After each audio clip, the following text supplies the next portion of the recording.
हम्म।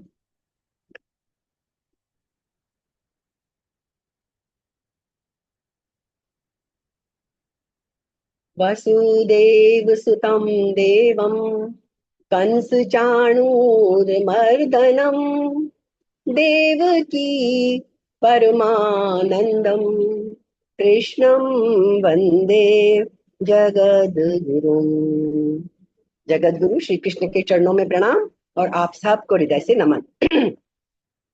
गीता की महिमा। गीता हृदय भगवान का सब ज्ञान का शुभ सार है।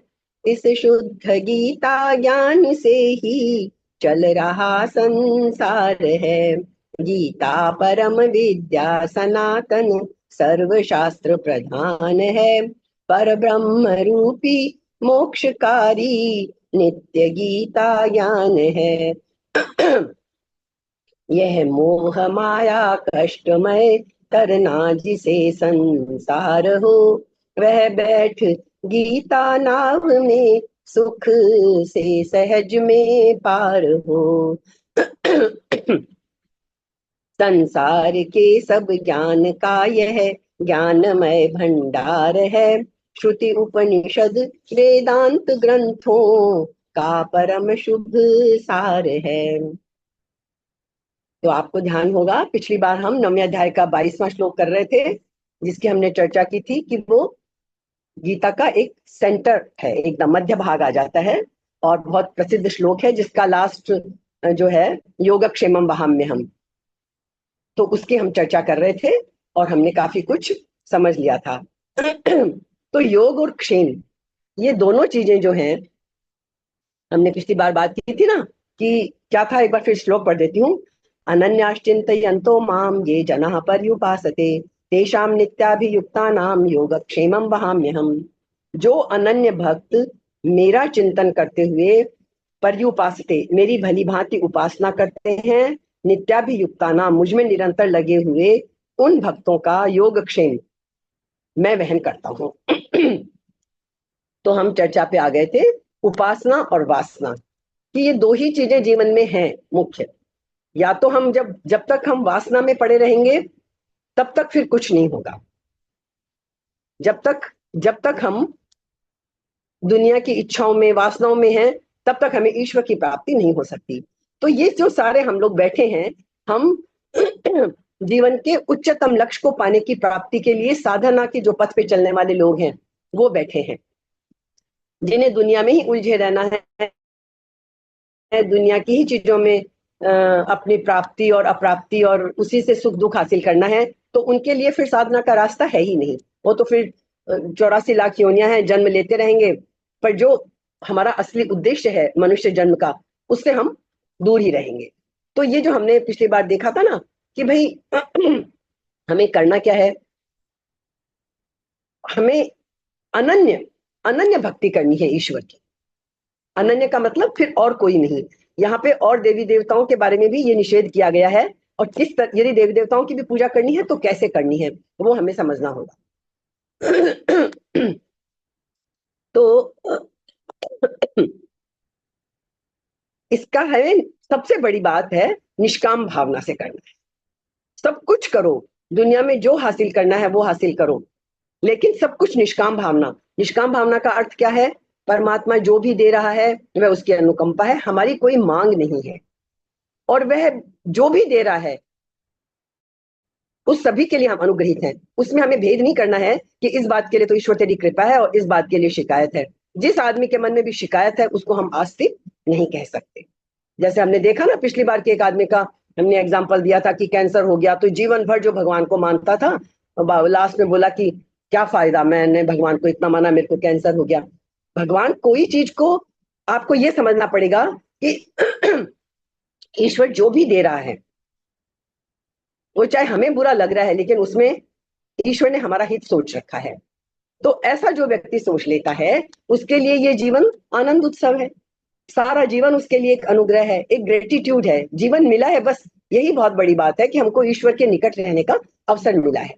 तो ये सारा जीवन एक अनुकंपा है, एक आभार है। उस मतलब जिस व्यक्ति के जीवन का प्राण का एक एक स्वर धन्यवाद से भरा है, जो भी है उसके लिए, उसमें रत्ती भर फर्क की आवश्यकता हमें नहीं है। तो श्री कृष्ण कहते हैं ऐसा व्यक्ति निष्काम भाव से उपासता है मुझे, उसके योगक्षेम की मैं स्वयं चिंता कर लेता हूँ। उसे ना तो अपने योग की चिंता करनी है और न क्षेम की चिंता करनी है। तो इसका एक बहुत प्रसिद्ध वो है, मोहम्मद साहब का मैं आपको एग्जांपल देती हूँ। मोहम्मद बड़े फकीर हुए। वो क्या करते थे कि वो कभी एक चीज भी अपने घर में नहीं रखते थे, कोई चीज का वो इंतजाम करके नहीं रखते थे। बस जिस दिन जो भगवान ने दे दिया बस वही ग्रहण कर लेना। तो वो कहते थे घर में एक दाना भी मत बचाओ। सुबह सुबह लोग उन्हें देखे जाते, वो मांगते फकीर मतलब उसकी तरह, और रात को जितना भी उनके पास जमा होता था वो सारा बांट के सोते थे। वो घर में कुछ नहीं रखते थे। ठीक चलता रहा। मोहम्मद की जिद थी तो कोई रोकता भी नहीं था, घर के मुखिया थे, कोई नहीं रोकता था उनको। लेकिन फिर क्या हुआ, एक बार मोहम्मद साहब बीमार पड़ गए। पत्नी को चिंता हुई कि भाई यदि रात में कुछ हो गया, कोई दवा ववा की जरूरत पड़ गई तो क्या करेंगे। तो उसने क्या किया, 5 दीनार, 5 रुपए उसने बचा के रख लिए। अब मोहम्मद साहब तो बेचैन, उन्हें नहीं पता था बचा के रखे हैं, लेकिन वो रात भर बेचैन, करवटें बदल रहे हैं, नींद नहीं आती, रात के 12 बज गए। आखिर वो उठे और उठकर बोले कि आज ऐसा लगता है, पत्नी को उन्होंने कहा, कि मेरा जीवन भर का नियम आज टूट गया है। मैं तो बड़े आराम से सो जाता था, पर आज तो पता नहीं क्यों मुझे तो नींद ही नहीं आ रही है। आज तो मेरी हालत वैसी हो रही है जैसे धनपतियों की होती है, पैसे वाले लोगों की हालत होती है। पैसे वालों को रात में नींद नहीं आती, क्योंकि पैसे की बड़ी चिंता, उधेड़ बुन बहुत चलती रहती है। तो वो कहते हैं मैं तो सदा का गरीब, मुझे कोई चिंता ही नहीं थी कभी, आज हो क्या गया है। मुझे डर है कि कहीं कुछ बचा तो नहीं लिया गया आज। पत्नी को बड़ी शर्मिंदगी हुई। उसने कहा कि भाई मैंने इसलिए बचा लिया कि आज आपकी तबीयत ठीक नहीं है, कहीं रात बिरात जरूरत पड़ गई तो क्या करेंगे। मोहम्मद साहब ने कहा जीवन भर के अनुभव के बाद तुझे आज तक बात समझ में नहीं आई। हर सुबह जब वो हमें संभालने आता है, इतना भर भर के हमारे पास आता है, और रात को मैं पूरा खाली करके सोता हूँ, तो तुझे अभी तक समझ में नहीं आई ये बात। अब उनको जा दे क्या, खत्म कर इसको। अभी आधी रात को उन्होंने कहा इसको दे, दान में दे। पत्नी बड़ी चकित हुई कि रात को मुझे कौन मिलेगा, पर वो गई बाहर की तरफ, जाके देखा तो एक भिखारी दरवाजे पे खड़ा था। मोहम्मद साहब ने कहा देख ले, जब लेने वाला आधी रात को आ सकता है तो वो देने वाला भगवान आधी रात को क्यों नहीं आएगा, मुझे जरूरत होगी तो वो आ जाएगा। पत्नी उसको देकर लौट आई, और कहते हैं पत्नी जब वापस आ गई वो 5 दीनार उसको देकर, तो मोहम्मद साहब ने क्या किया, जो चादर थी अपनी चादर ओढ़ी और उनकी अंतिम सांस निकल गई। ऐसी कहानी आती है। क्योंकि कहते हैं कि मोहम्मद साहब की सांस अटकी पड़ी थी, उन पे बोझ था, उन्हें कहीं से आभास हो गया कि घर में कुछ है। तो ये कहने का मतलब कि जो इस तरह से भगवान पे सब कुछ छोड़ देता है, ईश्वर कहते हैं उनके योगक्षेम की चिंता मैं खुद कर लेता हूँ। ये सारी बात है। तो योग और क्षेम दोनों की बात है।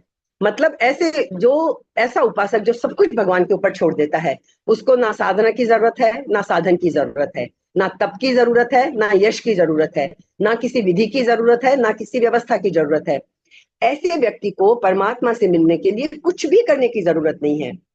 अगर निष्काम उपासना का भाव आ गया तो कृष्ण कहते हैं मैं उसे मिल ही जाता हूँ। कृष्ण का मतलब यहाँ परमात्मा, परम चेतना। तो ऐसी बहुत सारी कथाएं हैं। हम जाएं यदि माइथोलॉजी में, और वैसे भी तो बहुत सारी कथाएं हैं कि उपासक निष्काम भाव में यदि जीता है तो उसे परमात्मा को खोजने कहीं भी जाना नहीं पड़ता।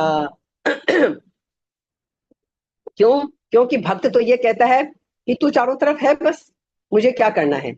जब हर तरफ ईश्वर ही ईश्वर है तो फिर हमें करना क्या है। वासना जो है, किसी चीज की इच्छा जो है, वही हमारे अहंकार का आधार है। जब हम ये समझते हैं कि मैं हूं, मेरा है, तभी तो हमें इच्छाएं होती हैं कि मुझे ये मिल जाए, ये मिल जाए। तो जब तक हम कुछ मांगते हैं तभी तक मैं हूं। जब हमने मांगना छोड़ दिया, कुछ नहीं चाहिए, वो शून्यता जो है वही उपासना है, और वही शून्यता परमात्मा की सन्निधि है। यदि हम उपासना में लग जाएं तो बस फिर हमें और कुछ भी नहीं चाहिए। कोई कुछ कहने का मतलब ही नहीं है फिर। बस जो है सो है, बस अस्तित्व। ईश्वर को मानने का मतलब ये नहीं है कि हम आस्तिक हैं ईश्वर की सत्ता माने, बस यदि हम अस्तित्व में विश्वास करते हैं कि जो है सो है, बस तो हम आस्तिक हैं। अब असली बात क्या है कि परमात्मा हमारा अनुभव है ही नहीं, हम परमात्मा का अनुभव कर ही नहीं पाते हैं, इसलिए हमारे शब्द खाली शब्द हैं। हम कुछ चीज बोलेंगे, दुनिया की कोई चीज बोलेंगे, वृक्ष बोलेंगे, नदी बोलेंगे, उसका चित्र हमारे सामने आ जाएगा। परमात्मा यदि बोलेंगे तो उसका कोई रूप हमारे सामने नहीं आएगा। इसलिए एक बड़ी गहरी बात यहाँ कही है, परमात्मा को भी छोड़ दो, बस खाली उपासना पर ध्यान लगाओ। उपासना से अर्थ निकलेगा, उपासना असली चीज है। जैसे यदि हम अंधे आदमी को कहें कि भाई तू प्रकाश है कि नहीं है इसकी चिंता छोड़ दे, तू खाली अपनी आंख का इलाज करा ले, आंख का इलाज करा ले, प्रकाश तुझे अपने आप दिख जाएगा। जिस दिन आंख ठीक हो जाएगी प्रकाश समझ में आ जाएगा। तो उपासना का असली अर्थ भी क्या है, हम उसकी उपस्थिति का प्रतिपल स्मरण करते रहें, अनुभव करते रहें कि बस भगवान है। तो मैं कई बार वो कथा सुनाती हूँ नामदेव जी की, कि जो एक बार यात्रा पे गए थे, पेड़ के नीचे बैठ के उन्होंने रोटियां बनाई और रोटियां बन गई तो पीछे घूमे वो घी का डिब्बा उठाने के लिए, इतने में कुत्ता आके रोटियां ले गया, रोटी मुंह में दबा के। तो नामदेव जी को तो वहां भगवान ही भगवान दिखते हैं हर चीज में, तो उन्हें तो कुत्ते में भी भगवान दिखे और घी लेके पीछे भागे कि अरे प्रभु आपको भोग लगाने के लिए तो बनाई है रोटियां, आप भाग क्यों रहे हो, चुपड़वा तो लो कम से कम इनको। और वो पीछे भागे। तो कहते हैं कि कुत्ते का रूप छोड़कर और ईश्वर वहां प्रकट हो गए, क्योंकि कुत्ते में भी तो ईश्वर है। जब कण कण में ईश्वर है तो नामदेव जी को इस तरह से ईश्वर के दर्शन हो गए। तो हमारी जिंदगी बदलनी शुरू हो जाएगी बस यदि हम उपासना हर जगह ईश्वर की उपस्थिति मानने लग जाएं। कोई भी काम करें पहले ईश्वर, पहले भगवान, इसको उपासना कहा है। 24 घंटे उठते बैठते सोते राम का, प्रभु का, परमात्मा की उपस्थिति का अनुभव होता रहे तो धीरे धीरे ये अनुभव हमारा गहरा होता चला जाता है, इतना सघन हो जाता है कि फिर सब चीजें पिघल कर बह जाती हैं, सब चीजें ओझल हो जाती है। फिर हमें हर तरफ परमात्मा ही परमात्मा की उपस्थिति दिखती है। हम चलते हैं तो लगता है परमात्मा साथ है, बैठते हैं तो लगता है परमात्मा हमारे साथ है, सोते हैं, सोना जागना हर चीज में, तो ये उपासना कहलाती है।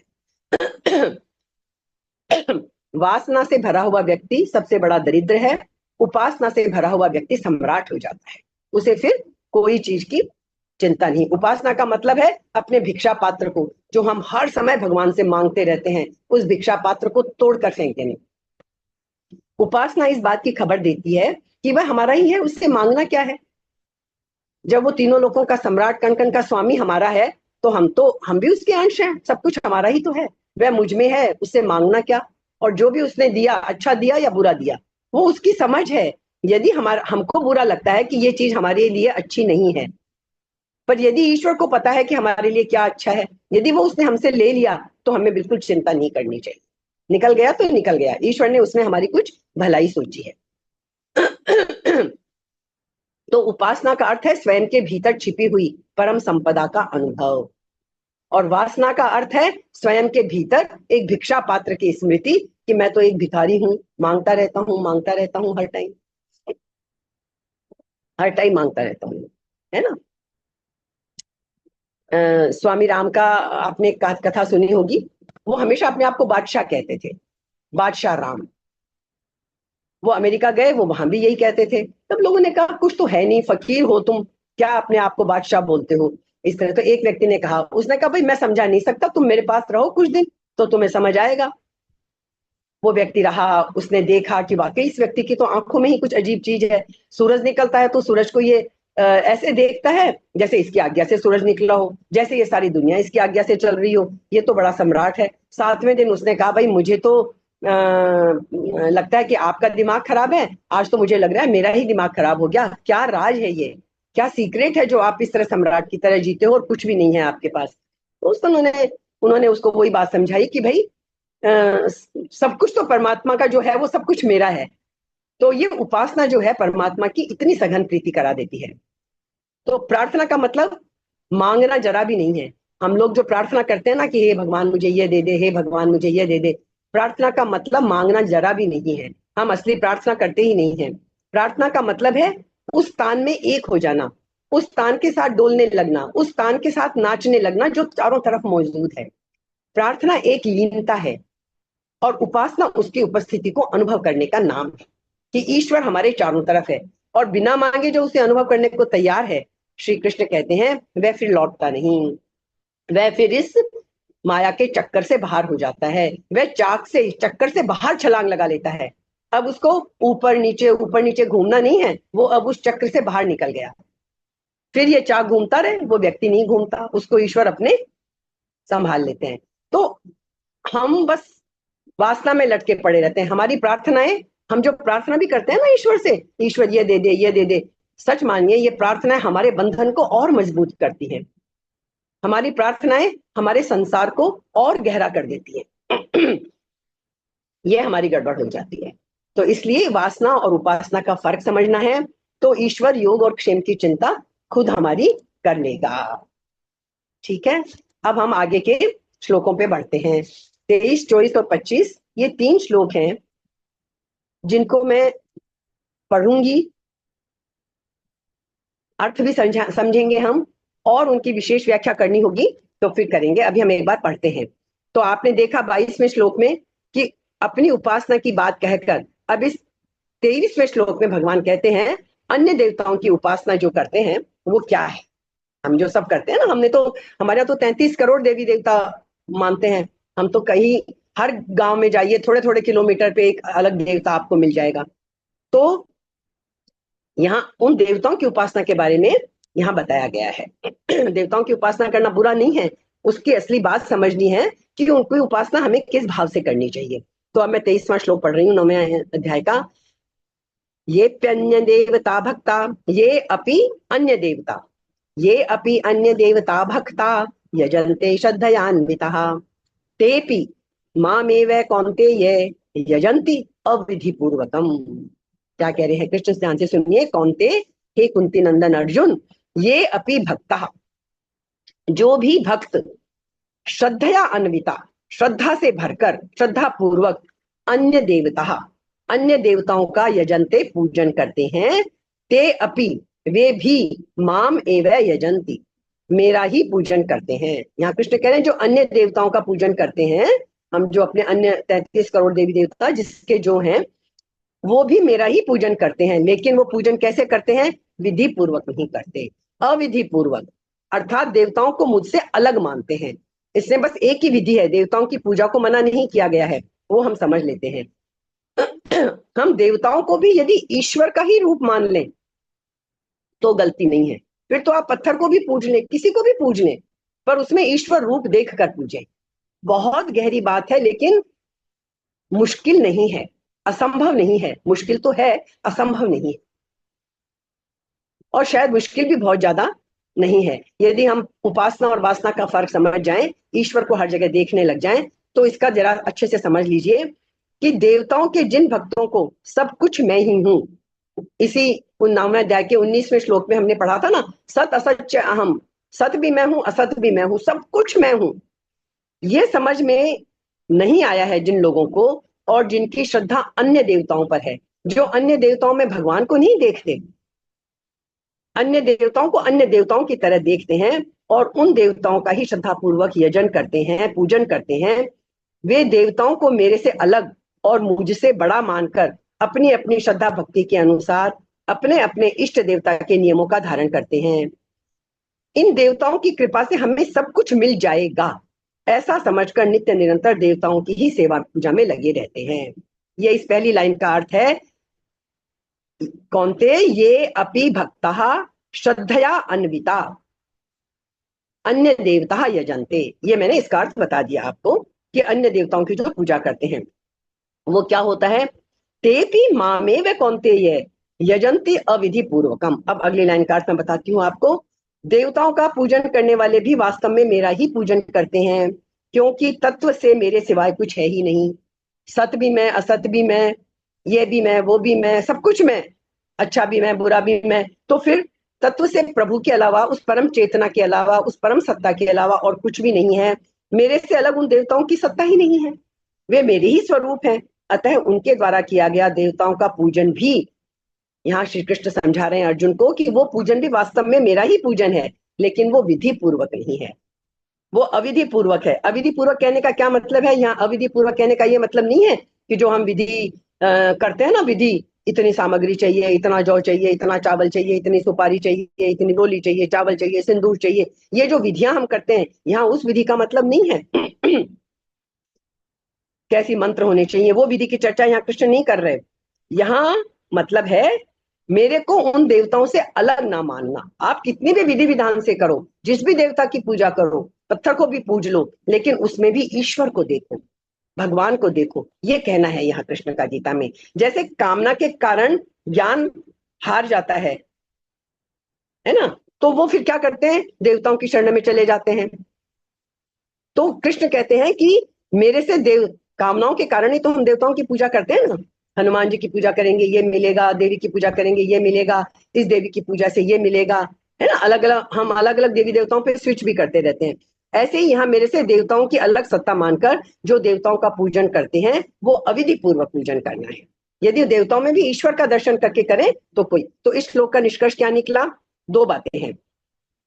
अपने में किसी प्रकार की किंचित मात्र भी कामना ना हो, कोई कामना से पूजा ना करें, और उपास्य में जिसकी भी हम पूजा कर रहे हैं किसी भी देवता की भगवत बुद्धि हो, वहां उसको हम भगवान समझें, परम चेतना समझें, है ना। तो अपनी अपनी रुचि के अनुसार किसी भी प्राणी को, मनुष्य को, किसी भी देवता को अपना उपास्य मानकर पूजा की जाए तो वह सब भी भगवान का पूजन हो जाएगा। कोई चिंता नहीं है, जिसमें रुचि हो, इवन किसी व्यक्ति विशेष की भी पूजा करनी हो तो भी कर सकते हैं। लेकिन उसमें भी भगवान को देखकर, अपने गुरु की भी पूजा कर रहे हैं भगवान को देखें। दूसरी बात, तो भगवान की प्राप्ति हमें हो जाएगी। दूसरी बात, अपने में किंचित मात्र भी कामना ना हो।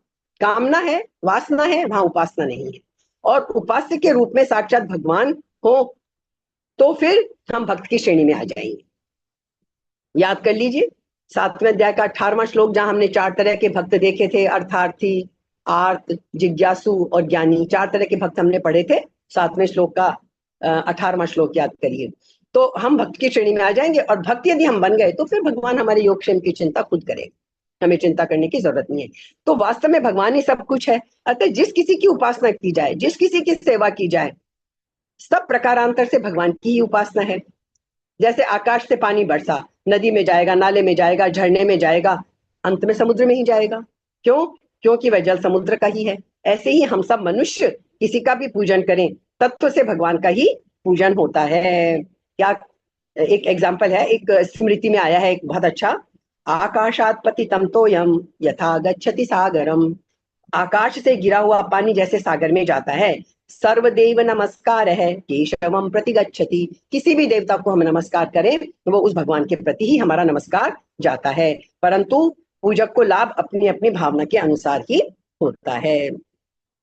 तो इसका मतलब क्या है कि हमें, भगवान सबको अपना ही स्वरूप मानते हैं। अगर मनुष्य में कामना ना हो, भगवत बुद्धि हो, तो वह किसी की भी उपासना करे, वो वास्तव में भगवान की ही उपासना है। तात्पर्य है कि अगर निष्काम भाव और भगवत बुद्धि हो जाए, निष्काम भाव और भगवत बुद्धि हो जाए तो उसका पूजन अविधि पूर्वक नहीं रहेगा, प्रत्युत वह भगवान का ही पूजन होगा।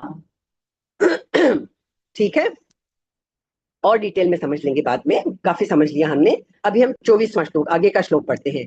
अब देवताओं का पूजन करने वाले का अविधि पूर्वक पूजन करना क्या है, ये जो समझाया ना अविधि पूर्वक पूजन, वो क्या है, इसके लिए कहते हैं 24वां श्लोक, अहम ही सर्व यज्ञानाम भोक्ता च प्रभुरेव च न तु माम अभिजानन्ति न तु माम अभिजानन्ति तत्वेन तत्वेनातश्च्यवन्ति ते। मैं संधि विच्छेद करके पढ़ती हूँ कि सर्व यज्ञानाम भोक्ता, क्योंकि संपूर्ण यज्ञों का भोक्ता, च प्रभु और स्वामी, च अहम एवं मैं ही हूं। भगवान कहते हैं मैं ही हूं। तू ते परंतु वे मनुष्य माम मुझे तत्वेन तत्वेन न अभिजानन्ति तत्व से नहीं जानते, अतः च्यवन्ति इसलिए उनका पतन होता है। ईश्वर को हम तत्व से नहीं जानते, इसलिए बार बार हमारा पतन होता है और हम अलग अलग योनियों में, अलग अलग उसमें इस जन्म मरण के चक्कर में पड़े रहते हैं, क्योंकि हम ईश्वर को तत्व से नहीं जानते। तो इसको समझ लेते हैं। दूसरे अध्याय में, मैं एक बार बार बार रिपीट करती हूँ, गीता के दूसरे अध्याय में पूरी गीता है, सब कुछ है, संकेत रूप में सब कुछ वहां आ गया है, हर जगह विस्तार है उसका। गीता का दूसरा अध्याय इसीलिए इतना महत्वपूर्ण है।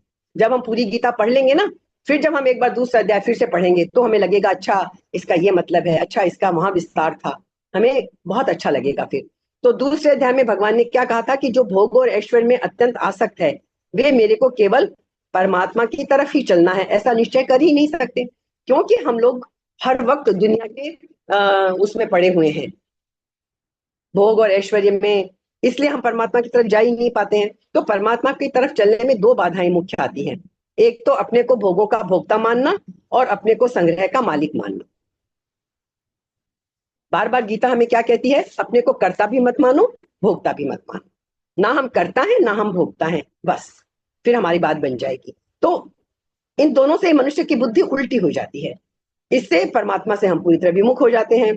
जैसे एक छोटा सा एग्जांपल लीजिए, बचपन में बच्चा माँ के बिना बिल्कुल नहीं रह सकता, पर बड़ा होने पर जब उसका विवाह हो जाता है तो पत्नी में वो मेरी स्त्री है ऐसा संबंध जोड़कर वो उसमें अपना हक भी समझने लगता है, एक तरह से उसका मालिक अपने आप को समझने लगता है। फिर उसको माँ उतनी अच्छी नहीं लगती, सुहाती नहीं माँ। ऐसे ही जब ये जीव है ये भोग और ऐश्वर्य में लग जाता है, जब हमें भगवान के अलावा ये संसार की चीजें, ये भोग और ऐश्वर्य ये अच्छे लगने लग जाते हैं और हम अपने को भोगों का भोक्ता और जो कुछ हमने जमा किया है वो संग्रह का मालिक मान लेते हैं, तो हम उनके दास बन जाते हैं। हम दास ही तो बने हुए हैं सांसारिक चीजों के, जरा भी कुछ उथल पुथल हुई और हम उथल पुथल हो जाते हैं, है ना, और भगवान से सर्वथा विमुख हो जाते हैं।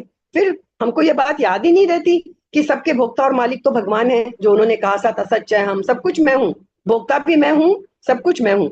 इसी से उसका पतन हो जाता है हम लोगों का। परंतु जब इस जीव को चेत हो जाता है कि वास्तव में सब भोगों का भोक्ता और सारे ऐश्वर्य का मालिक वो भगवान ही है, तो फिर वो भगवान में लग जाता है। भाई असली चीज के पीछे पड़ो ना। धूल मिट्टी को इकट्ठे करने में क्यों लगे हैं, कंकड़ पत्थर इकट्ठे करने में क्यों लगे हैं, असली हीरे पे पहुंचे ना हम, तो ठीक रास्ते पर आ जाता है, फिर उसका पतन नहीं होता। तो यहाँ क्या कहा भगवान ने, अहम ही सर्व यज्ञानाम भोक्ता चय प्रभु देव चय। शास्त्र की आज्ञा के अनुसार मनुष्य यज्ञ दान तप तीर्थ व्रत जितने भी शुभ कर्म होते हैं और अपनी वर्णाश्रम की मर्यादा के अनुसार, वर्णाश्रम का हमने बहुत अच्छे से पढ़ा और आगे बहुत विषय विस्तार में आएगा, जिसका जो वर्ण और आश्रम जिसका जो कार्य है, ब्राह्मण क्षत्रिय वैश्य शूद्र, और ये भी हमने पढ़ा कि ये जाति नहीं होती है, ये हमारे पिछले कर्मों के अनुसार हमें वही वर्ण मिलता है। और हमें स्वधर्मे निधनम श्रेय पर धर्मो भयावह, स्वधर्म का मतलब यहाँ और कोई धर्म नहीं है कि हिंदू धर्म मुस्लिम धर्म, ये इससे मतलब नहीं है। स्वधर्म का मतलब है जो हमारा कर्तव्य है, यदि हम क्षत्रिय हैं तो यही तो गीता में किया कृष्ण ने, अर्जुन को कहा कि तू क्षत्रिय है, तू अपने कर्तव्य से भाग रहा है और तू बहुत बड़ा गलत काम कर रहा है, तेरी मुक्ति तो दूर की बात है, अपने कर्तव्य से दूर भागना तो तुझे पतन के रास्ते गिरा देगा। तो इसलिए हमें अपने वर्णाश्रम की मर्यादा के अनुसार जितने व्यावहारिक और शारीरिक कर्तव्य कर्म करते हैं उन सब कर्मों का भोक्ता और फल भागी मैं हूं, ये ईश्वर कहते हैं। कारण कि वेदों में, शास्त्रों में, पुराणों में, स्मृति ग्रंथों में प्राणियों के लिए शुभ और अशुभ कर्मों का जो विधान किया गया है वह सब का सब प्रभु कहते हैं मेरा ही बनाया हुआ है और मेरे को देने के लिए ही बनाया हुआ है। ईश्वर कहते हैं बनाया भी मैंने ही है लेकिन मुझे ही अर्पण करो। और जो हम प्रार्थना भी बोलते हैं, तेरा तुझको अर्पण क्या लागे मेरा, बोल तो सब कुछ देते हैं, अर्थ की गहराई में कभी नहीं जाते। प्रभु तेरा ही तुझको अर्पण है, तो फिर मेरा जब कुछ बचा ही नहीं तो मुझे चिंता क्यों होती है दुनिया में हर वक्त कि मेरा ये ना चला जाए, मेरा ये ना चला जाए, ये मुझसे, मेरा बेटा मेरे से छिन ना जाए, मेरे संबंधों में ये ना हो जाए। भाई जब सब कुछ ईश्वर ने दिया है, ईश्वर का ही दिया हुआ है, उसी का है, और तेरा तुझको अर्पण, तो फिर चिंता किस बात की है। बस ये भाव हमें सचमुच लाना है, तेरा तुझको अर्पण क्या लागे मेरा, तो वो अर्पण सचमुच करना है, वो खाली शब्दों से अर्पण नहीं करना है। यही इस श्लोक में कहा गया है, जिससे ये सारे प्राणी कर्तव्य कर्मों से और उनके फलों से सर्वथा निर्लिप्त रहे, कभी अपने स्वरूप से च्युत ना हो, अनन्य भाव से केवल मेरे में ही लगे रहें, ये ईश्वर कहते हैं। अतः उन संपूर्ण शुभ कर्मों का और व्यावहारिक तथा शारीरिक कर्तव्य कर्मों का भोक्ता भी मैं ही हूँ। भगवान तो कहते हैं करता भी मैं ही हूँ, भोक्ता भी मैं ही हूँ, तुम कोई चीज की चिंता मत करो। तो जैसे संपूर्ण यज्ञों का भोक्ता भी मैं ही हूँ, ऐसे ही संपूर्ण संसार का अर्थात संपूर्ण लोक पदार्थ व्यक्ति घटना परिस्थिति क्रिया और प्राणियों के शरीर मन बुद्धि इंद्रियां सबका मालिक भी मैं ही हूँ। कारण कि अपने प्रसन्नता के लिए, बोलते हैं ना, ईश्वर ने तो संकल्प से सृष्टि पैदा की, इस संपूर्ण सृष्टि की रचना की है, अतः इन सब की रचना करने वाला होने से इनका मालिक भी मैं ही हूँ। हम कहते हैं ना अपन ने, मैंने मकान बनाया तो इसका मालिक मैं हूँ, तो भाई जब इस सारी सृष्टि की रचना उस ईश्वर ने की है तो इसका मालिक भी तो वही हुआ और हम उस मालिक के अंश हैं, तो मतलब हम भी सारी सृष्टि के मालिक हैं। तो जब मालिक है हम, तो फिर मांगना कैसा? जो मिल रहा है वो हमारा ही है। अच्छा मिल रहा है तो हमारा है, बुरा मिल रहा है तो हमारा है। त्वदीय वस्तु गोविंदम तुभ्यमेव समर्पय। जो कुछ तूने दिया है बहुत अच्छी बात है। ये हमें समझना पड़ेगा। अब भगवान में कहते हैं भोक्ता भी मैं हूं। क्या है भगवान का भोक्ता बनना? भगवान ने कहा है कि महात्माओं की दृष्टि में सब कुछ वासुदेव ही है, वासुदेव है सर्वम। 7वें अध्याय का 19वां श्लोक। और भगवान कहते हैं मेरी दृष्टि में सत असत सब कुछ मैं ही हूँ। 9वें अध्याय का 19वां श्लोक। जब सब कुछ मैं ही हूं, तो किसी देवी देवता की पुष्टि के लिए यज्ञ करता है, उस यज्ञ के द्वारा देवता के रूप में मेरी पुष्टि होती है। कहने का मतलब यह है, कोई कुत्ते को रोटी डाले, गाय को रोटी दे, जो कुछ भी हम करते हैं सब कुछ भगवान की ही सेवा होती है। सबको मैं ही ग्रहण करता हूँ। ठीक है। वही नामदेव जी की कथा जो मैंने आपको बताई थी, यही समझ लीजिए उसको। क्योंकि मैं ही अनेक रूपों में प्रकट हुआ हूँ, बहुत श्यामा प्रजा ये सृष्टि ऐसे ही बनी है, हम पूरा समझ चुके हैं सृष्टि का। तो भगवान इस तरह से, तो वो कहते हैं न तू माम अभिजानन्ति तत्वे न अतश्चवन्ति ते। तो जो इस बात को तत्व से नहीं जानता है, सत असत जड़ चेतन आदि सब कुछ मैं ही हूँ, तो जो भी कर्तव्य कर्म किए जाएं, हम जो कुछ भी करें, उन कर्मों का और उनके फलों का भोक्ता भी मैं ही हूँ, संपूर्ण सामग्री का मालिक भी मैं ही हूँ। लेकिन जो मनुष्य इस बात को तत्व से नहीं जानते, वे तो यही समझते हैं कि हम जिस किसी को भी कुछ देते हैं, खिलाते पिलाते हैं, वह उन सब प्राणियों को मिलता है।